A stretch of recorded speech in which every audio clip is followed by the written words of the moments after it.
Hakeem Jeffries saw himself as the future leader of the Democratic Party and viewed young Jasmine Crockett as merely a noisy freshman congresswoman. But when he dismissed her strategy at the party meeting, he didn't know that Crockett had records of his secret meetings with Wall Street donors. These records wouldn't just destroy his leadership hopes, they would shake the Democratic Party to its very foundation. The Longworth House office building hummed with the familiar energy of political maneuvering on a crisp November morning in 2024. Deep within the building's corridors, in a secured conference room typically reserved for classified briefings, the Democratic Party's most influential members were gathering for what had been billed as a strategic planning session for the upcoming legislative session. The meeting was officially about coordinating messaging and legislative priorities, but everyone in attendance understood its true purpose: to determine the future direction of the party and, more specifically, to solidify Hakeem Jeffries' position as the undisputed leader of House Democrats. Jeffries arrived precisely 15 minutes early, as was his custom for important meetings. At 54 years old, the Brooklyn congressman carried himself with the quiet confidence of someone who had methodically climbed every rung of the political ladder. As minority leader, he had successfully unified the fractious Democratic caucus through a combination of strategic thinking, personal charm, and, when necessary, hardball politics. His rise from a relatively unknown state legislator to the heir apparent of Democratic leadership had been carefully orchestrated, with each step planned and executed with precision. The conference room itself reflected the gravity of the gathering. A mahogany table dominated the center, surrounded by leather chairs that had witnessed decades of political deal-making. American flags flanked a large screen that would be used for presentations, and the walls were lined with photographs of Democratic leaders throughout history, from FDR to Obama, a visual reminder of the party's legacy and aspirations. As other members filed in, Jeffries mentally cataloged the attendees. The old guard was well represented. Nancy Pelosi, though no longer Speaker, still commanded enormous respect and influence. Steny Hoyer, despite stepping back from formal leadership, remained a key power broker. Jim Clyburn's presence was particularly significant, as his endorsement had been crucial to Jeffries' rise to minority leader. The newer generation was also present, though in smaller numbers. Alexandria Ocasio-Cortez had been invited as a representative of the progressive wing, though Jeffries privately questioned her team player credentials. Ro Khanna brought West Coast perspectives and Silicon Valley connections. And then there was Jasmine Crockett, whose inclusion in this select group had raised some eyebrows among the establishment. Crockett's invitation to what was essentially a leadership strategy session had been controversial within party circles. She was, after all, only in her second term, representing a safe Democratic district in Texas. While her Harvard law credentials were impressive and her committee work had shown promise, many viewed her as too junior and too unpredictable for such high-level discussions. Some whispered that her inclusion was merely tokenism, a way to show diversity and youth representation without giving her any real influence. But Jeffries had his reasons for including her. Intelligence reports from party insiders suggested that Crockett was building her own network among newer members, positioning herself as a voice for those who felt shut out of traditional power structures. Better to bring her inside the tent, Jeffries reasoned, where her energy could be channeled constructively rather than having her operate as an outside critic. What Jeffries didn't know, what none of the party establishment knew, was that Jasmine Crockett had spent the past 3 months conducting the most comprehensive investigation into Democratic Party financing that had ever been attempted by a sitting member of Congress.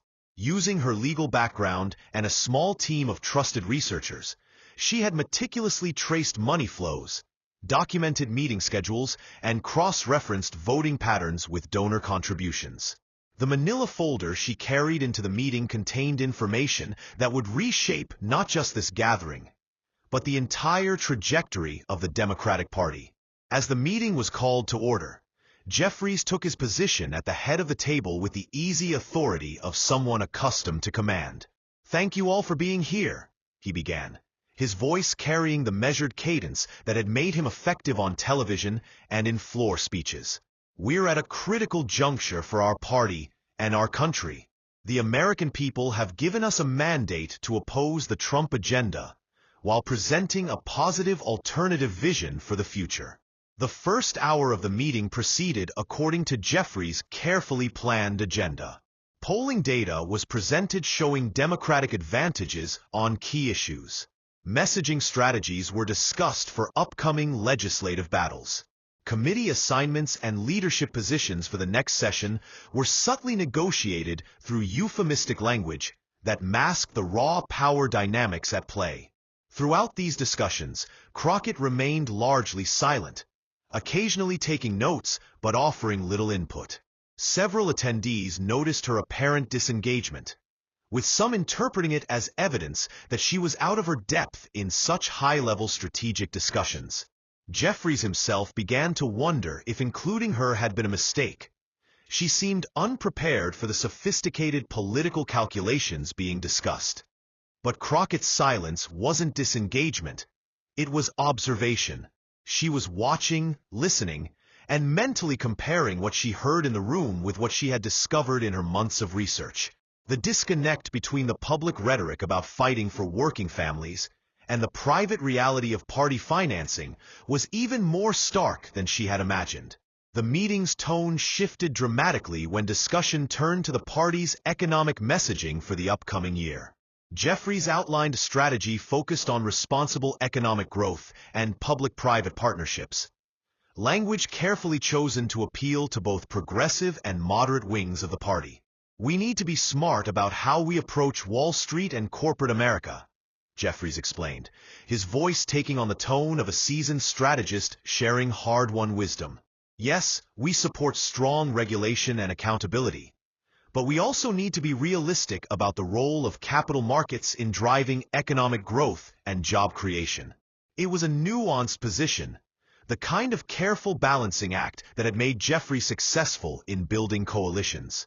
But to Crockett's ears, it sounded like something else entirely, the kind of equivocation that donors appreciated and voters didn't understand. "The key," Jeffries continued, "is messaging discipline. We need to present a unified voice that shows we're both pro-business and pro-worker. That means avoiding the kind of inflammatory rhetoric that scares away potential supporters in the business community." AOC shifted uncomfortably in her seat. "Hakeem, with respect, I think working families are looking for representatives who will fight the system, not accommodate it. When we water down our message to appeal to corporate donors " "Alexandra," Jeffries interrupted, his tone becoming slightly sharper. "I appreciate your passion, but we need to think strategically here. Purity tests don't win elections or pass legislation. Pragmatic progressivism does." The exchange highlighted the fundamental tension that had been simmering within the Democratic Party for years, between those who wanted to challenge corporate power directly and those who believed such challenges needed to be moderated for political effectiveness. It was a debate that had played out in countless meetings, op-ed pages, and primary elections. But as the discussion continued, Crockett began to see something that others in the room missed. Jeffries wasn't just advocating for strategic moderation. His specific language choices, his emphasis on certain policies, and his dismissal of others aligned almost perfectly with positions that benefited major financial institutions. It was subtle, the kind of thing that might be coincidence, but when combined with her research, formed a disturbing pattern. When the meeting turned to specific legislative priorities, Crockett finally decided to speak. "Hakeem, can I ask about our approach to financial regulation?" she said, her voice carrying the casual tone of someone asking for clarification rather than challenging leadership. "Specifically, what's our position on banking reform going into the new session?" Jeffries seemed pleased that she was finally engaging. "Great question, Jasmine. We need to balance strong oversight with recognition that our banking sector, is a crucial component of economic competitiveness. I think we can pursue targeted reforms that address specific problems without undermining the broader financial system. Targeted reforms, Crockett repeated thoughtfully. Can you be more specific about what that means? Are we talking about reinstating Glass-Steagall, capping executive compensation, breaking up too-big-to-fail institutions? Jeffries' smile became slightly strained. These were precisely the kind of specific policy questions that made coalition building difficult. I think we need to be careful about blanket solutions that might have unintended consequences. The financial services sector is incredibly complex. Complex, Crockett nodded. That's interesting, because I've been doing some research on this issue, and I found some information that might be relevant to our strategic discussion. She opened her manila folder for the first time during the meeting, and several attendees noticed that it was significantly thicker than the standard briefing materials they'd received. What they couldn't see was that it contained detailed documentation of financial relationships, meeting schedules, and voting patterns that painted a comprehensive picture of how money influenced Democratic Party positions.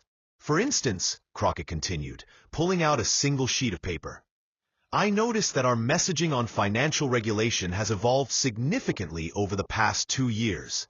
In 2022, party leadership supported stronger language about Wall Street accountability. But more recently, that language has been softened considerably. Jeffries maintained his composure, but those who knew him well could detect a subtle tension in his posture.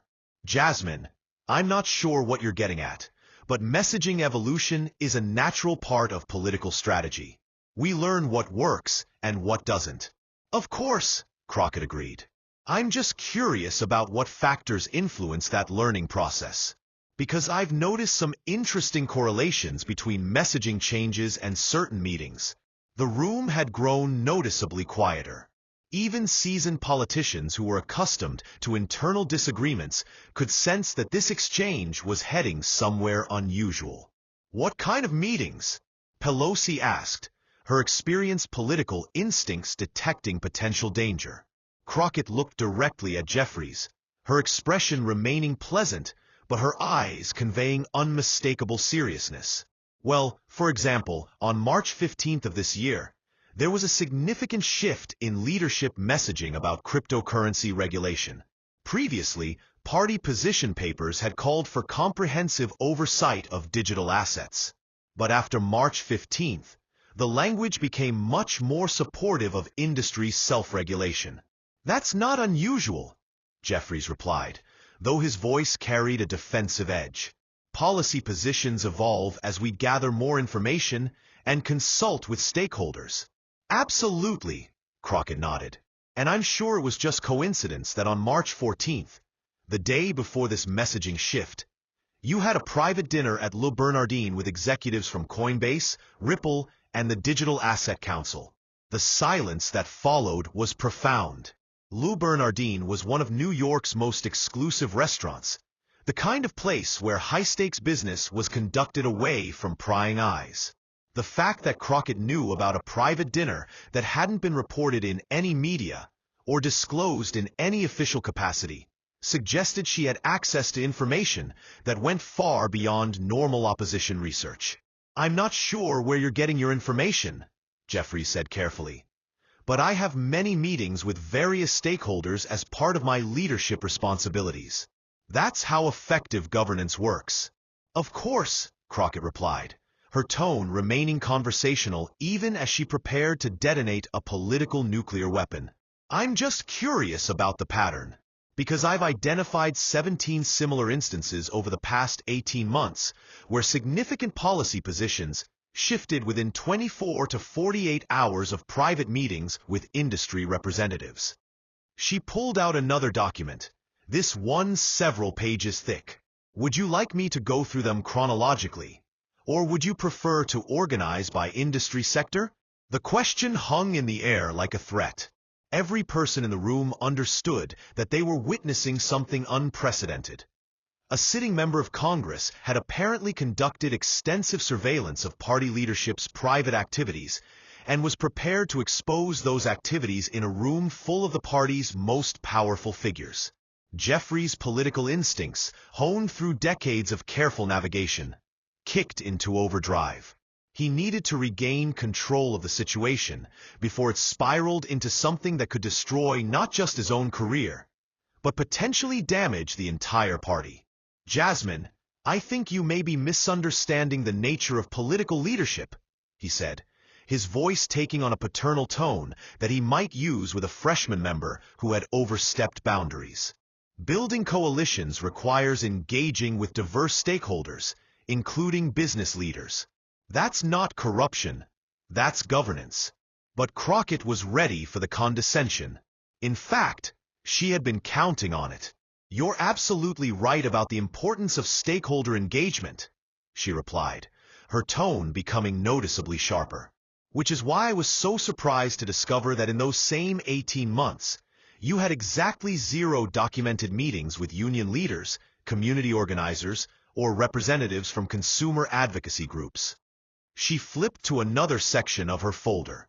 "But you did have private meetings with executives from Goldman Sachs, JPMorgan Chase, BlackRock, and Citadel.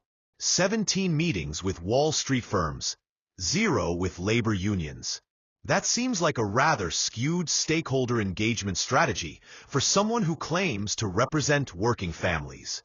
The accusation was devastating not just because of what it revealed about Jeffries' priorities, but because of how meticulously documented it appeared to be. This wasn't speculation or political attack. This was research that could potentially be verified and that painted a picture of a Democratic leader who was far more aligned with corporate interests than his public rhetoric suggested. AOC leaned forward, her expression showing both surprise and validation. "Hakeem, is that accurate? Have you really not met with any labor representatives?" Jeffries found himself in an impossible position. Denying the meetings would be risky if Crockett could prove them, but acknowledging them would validate her broader argument about his corporate orientation. "Alexandra, leadership responsibilities require engaging with all sectors of the economy," he said, falling back on generalities. "I have many meetings that aren't necessarily documented in ways that dash." "Actually, they are documented," Crockett interrupted, pulling out what appeared to be a detailed calendar. "Because many of these meetings were arranged through registered lobbyists, which means they're subject to disclosure requirements, and the others were held in locations or involved travel that created financial records." She held up the calendar, which was marked with dozens of highlighted entries. March 8th, Goldman Sachs executives, private dining room at the Plaza.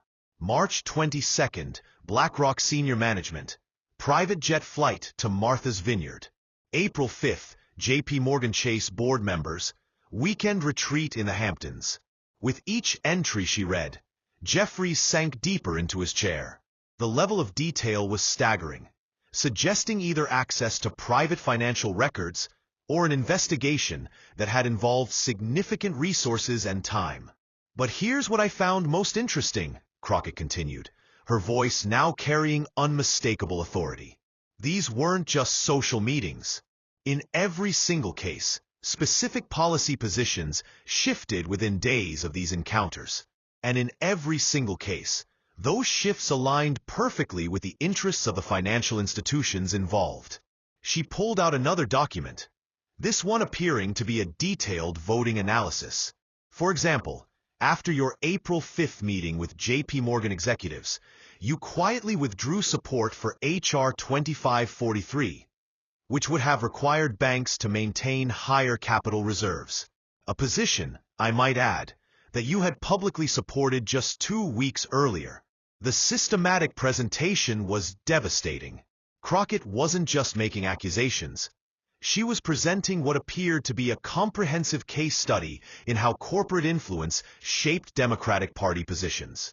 More importantly, she was doing it in a room full of party leaders who would now have to decide whether to defend Jeffries or distance themselves from him.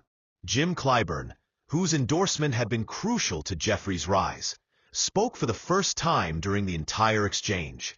"Son, these are some serious allegations. Do you have explanations for these coincidences? The question from Clyburn was particularly damaging because it came from someone who had been a key Jeffries ally. It suggested that even his strongest supporters were beginning to doubt his explanations. Jeffries made one final attempt to regain control of the narrative. What I have is a record of effective leadership that has built the coalitions necessary to advance democratic priorities. What the Congresswoman is presenting is a selective interpretation of normal political activities. Normal political activities, Crockett repeated, her voice now carrying undisguised contempt. Is it normal for the minority leader to accept $25,000 in speaking fees from Goldman Sachs while opposing legislation that would regulate their trading practices? Is it normal to take a private jet vacation paid for by BlackRock executives while supporting their position on ESG investing? Is it normal to have dinner with pharmaceutical executives and then suddenly become lukewarm on drug pricing legislation that you had previously championed? Each question was delivered with prosecutorial precision, building a case that went beyond mere influence to suggest systematic corruption. The room full of seasoned politicians sat in stunned silence as they watched one of their most powerful colleagues being systematically dismantled by a second-term Congresswoman. But Crockett wasn't finished. She had saved her most devastating revelation for last. However, what I found most troubling wasn't the individual meetings or policy shifts, she said, pulling out a final document that appeared to be a detailed financial analysis. It was the overall pattern of coordination between your activities and Wall Street interests. She held up what appeared to be a comprehensive report. Over the past 18 months, your publicly stated positions have aligned with major financial institution preferences 94% of the time, while aligning with positions favored by labor unions and consumer groups only 31% of the time. The number hit like a physical blow. 94% alignment with Wall Street, 31% with unions. For the leader of a party that claimed to represent working families, the statistics were politically toxic. But here's the most damaging part, Crockett continued, her voice now filled with moral authority. You've been using your leadership position to pressure other Democratic members to modify their positions to align with your corporate-friendly approach. She flipped to another section of her report.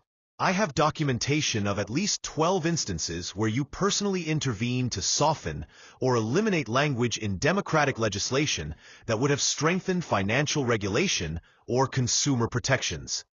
You used your influence as minority leader to protect the interests of banks and investment firms while publicly claiming to fight for working families. That's not just hypocrisy. It's a betrayal of everything this party is supposed to stand for. The accusation of using leadership power to advance corporate interests was perhaps the most serious charge Crockett had leveled. It suggested not just personal corruption, but institutional corruption that undermined the party's ability to represent its voters' interests. Nancy Pelosi, whose political instincts had been honed through decades of party leadership, understood immediately that this was a crisis that could destroy the party if not handled carefully. Jasmine, these are very serious allegations. What evidence do you have to support them? Crockett had been waiting for exactly this question. She opened her folder completely, revealing a stack of documents several inches thick. I have copies of private communications between leadership staff and financial industry lobbyists. I have bank records showing personal financial benefits that coincided with policy positions. I have testimony from Democratic staff members who were pressured to modify legislation against their professional judgment. Most importantly, I have a pattern of behavior that shows systematic corruption at the highest levels of our party leadership. The silence that followed was unlike anything any of them had experienced in decades of political life. They were witnessing the potential destruction of their party's leadership structure in real time, presented with evidence that appeared so comprehensive that denial would be almost impossible. Jeffries made one final attempt at damage control. These documents, if they exist, were obtained through unknown means and may represent violations of privacy and confidentiality. Actually, Crockett interrupted. Everything I've presented is based on public records, required disclosures, and information provided voluntarily by Democratic staff members who were concerned about the direction of party leadership. She closed her folder and looked directly at Jeffries. The only violation here, Hakeem, is your violation of the trust that Democratic voters placed in you when they supported your rise to leadership. The confrontation had reached its climax, and everyone in the room understood that what happened next would determine not just Jeffries' future, but the future direction of the Democratic Party. AOC was the first to break the silence.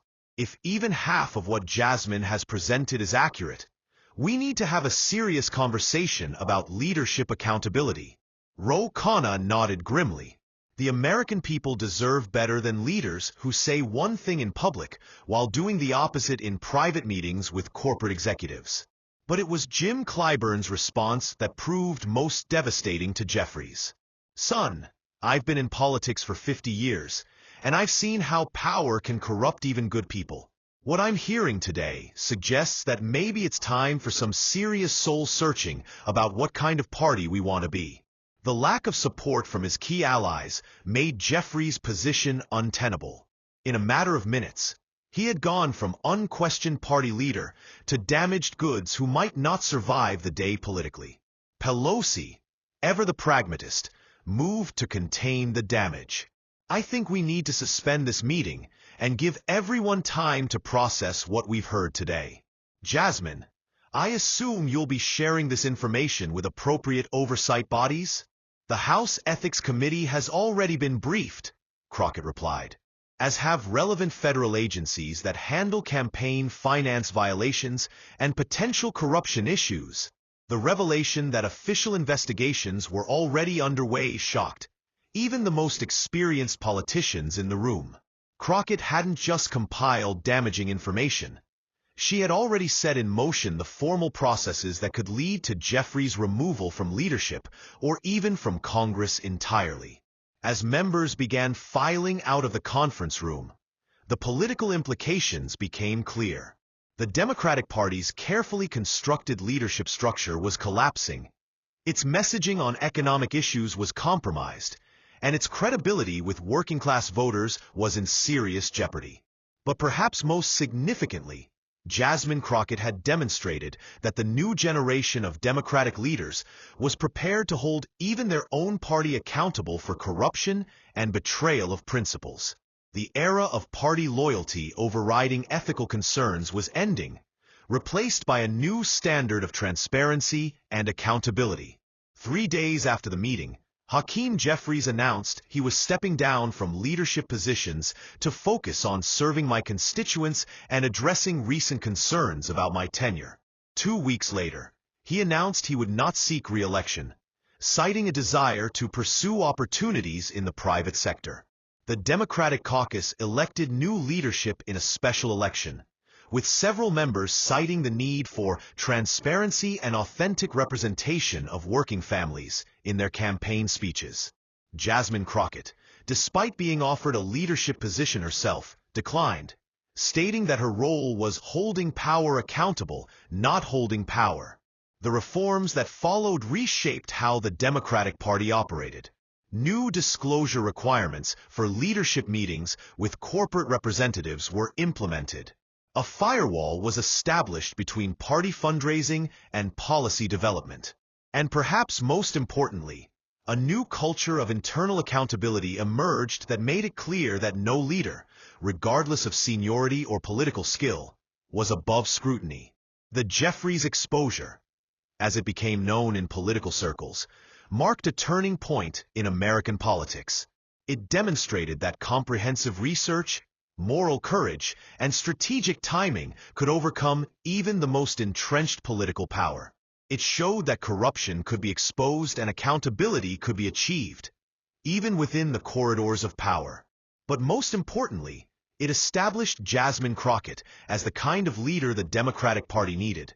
Someone who put principles above politics, transparency above loyalty, and the interests of working families above the comfort of corporate donors. Years later, political historians would mark that November morning as the moment when the Democratic Party began to reclaim its soul. When a freshman congresswoman with a manila folder full of documents proved that in American democracy, truth and preparation could still triumph over power and privilege. The image that became iconic from that day wasn't of Hakeem Jeffries' political destruction, but of Jasmine Crockett calmly organizing her documents after delivering the most comprehensive takedown in modern political history. It captured the quiet competence and moral authority that would define a new era of Democratic leadership. An era where meetings with Wall Street executives would no longer be hidden from public view, where policy positions would be based on voter interests rather than donor preferences, and where leaders who betrayed their principles would face swift and decisive accountability. The Democratic Party that emerged from the crisis was stronger, more transparent, and more authentically committed to the working families it claimed to represent. And it had Jasmine Crockett, armed with nothing more than meticulous research and unwavering principles, to thank for that transformation.